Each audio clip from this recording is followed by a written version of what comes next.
بلغ العلا بكماله كشف الدجى بجماله حسنت جميع خصاله. حدثني حرمي بن حفص قال حدثنا عبد الواحد قال حدثنا عمارة قال حدثنا أبو زرعة بن عمرو بن جرير قال سمعت أبا هريرة عن النبي صلى الله عليه وسلم قال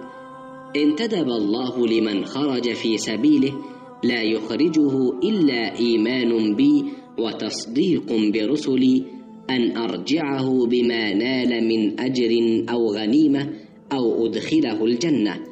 ولولا أن أشق على أمتي ما قعدت خلف سرية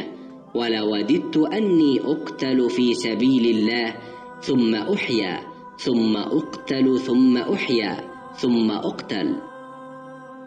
আমি আবু হুরাইরা রাদিয়াল্লাহু আনহুকে আল্লাহর রসূল সাল্লাল্লাহু আলাইহি ওয়াসাল্লাম হতে বলতে শুনেছি, তিনি বলেন, যে ব্যক্তি আল্লাহর রাস্তায় বের হয়, যদি সে শুধু আল্লাহর উপর ঈমান এবং তার রসূলগণের প্রতি ঈমানের কারণে বের হয়ে থাকে, তবে আল্লাহ তাআলা ঘোষণা দেন যে আমি তাকে তার পুণ্য বা গানিমাত ও বাহন সহ ঘরে ফিরিয়ে আনব কিংবা তাকে জান্নাতে প্রবেশ করাবো।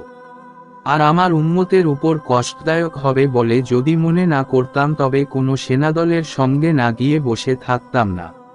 আমি অবশ্যই এটা ভালোবাসি যে আল্লাহর রাস্তায় নিহত হই, পুনরায় জীবিত হই, পুনরায় নিহত হই, পুনরায় জীবিত হই, পুনরায় নিহত হই।